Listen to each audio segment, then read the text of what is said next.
Anumang reklamo, bibigyan tugon. Bawat hinaing at problema, hahanapan ng solusyon. Ito ang bago ninyong sandigan, hindi palalampasin ng mga tingwali at maling gawi. Dito, walang ligtas ang abusado at lalong walang lusot ang may atraso. Dahil ang lahat, hahanapan natin ng resibo. Magandang hapon, ako po si Emil Sumangil.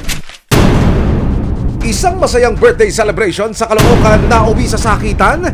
Sa cellphone video na ito, sa gitna ng celebration, dumating ang isang babae na wala naman sa guest list. Yung babae mo, unang magsala dito. Walang hiya kayo. Yung pamilya mo. Niloloko ako, lahat-lahat. Ang babae sa video na si Maria Rudelin, siya pala ang legal wife. Present sa salo-salo ang dati niyang asawang si Charlon. At ang di umano'y bagong kinakasama ni Charlon. Nang magtayuan ng mga bisita, dito na nagpang-abot si Rudelin at kasalukuyang karelasyon ni Charlon.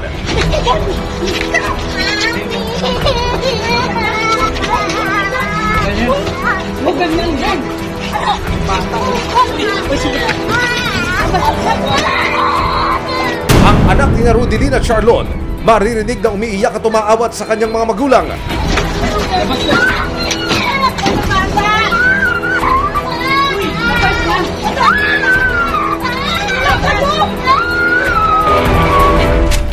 Kwento ni Rudelin, 2017 nang magsama at ikasal sila ni Charlon. Nagkaroon sila ng isang anak.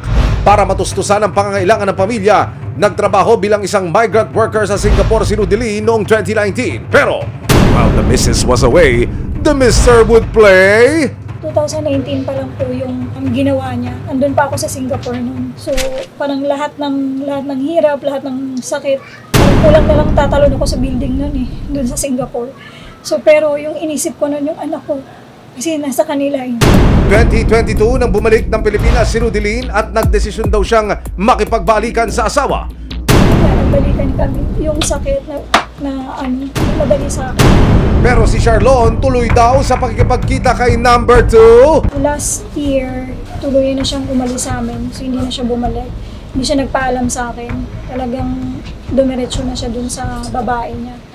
Ang pakiusap daw ni Rudelin, wag na wag ipakilala sa kabit ang kanilang anak. So nakiusap ako sa kanila na wag lang ipakilala yung anak ko, wag lang dalhin dun sa bahay ng kabit niya. So ang nangyari kasi parang wala lang, dinedma lang nila lahat yun, parang wala na. Ginawa na nila akong patay, ginawa nila yung loob ng anak ko, hindi pinakilala dun sa babae. Parang nasagad na kasi ako, kaya umabot sa point na ganito. Pero umabot na raw sa sukdulan ang pagtitimpi ng legal wife. Abangan mamaya, saan hahantong ang salpukan ni na legal wife at number 2. Nahuli ko po sila ng kabit niya, yung babae niya mismo doon sa bahay namin. Dumating po ako doon, nagkaroon ng komosyon. Walang hiya kayo, yung pamilya mo. Niloloko ako.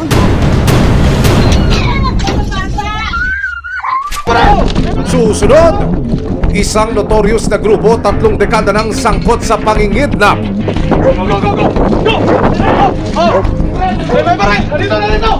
Kasama ang resibo, sinalakay ng higit 100 operatiba ng Philippine National Police o PNP ang sinasabing kuta ng Kidnap for Ransom Group sa Laguna. May aksyon, may ebidensya, resibo, walang lusot ang may atraso.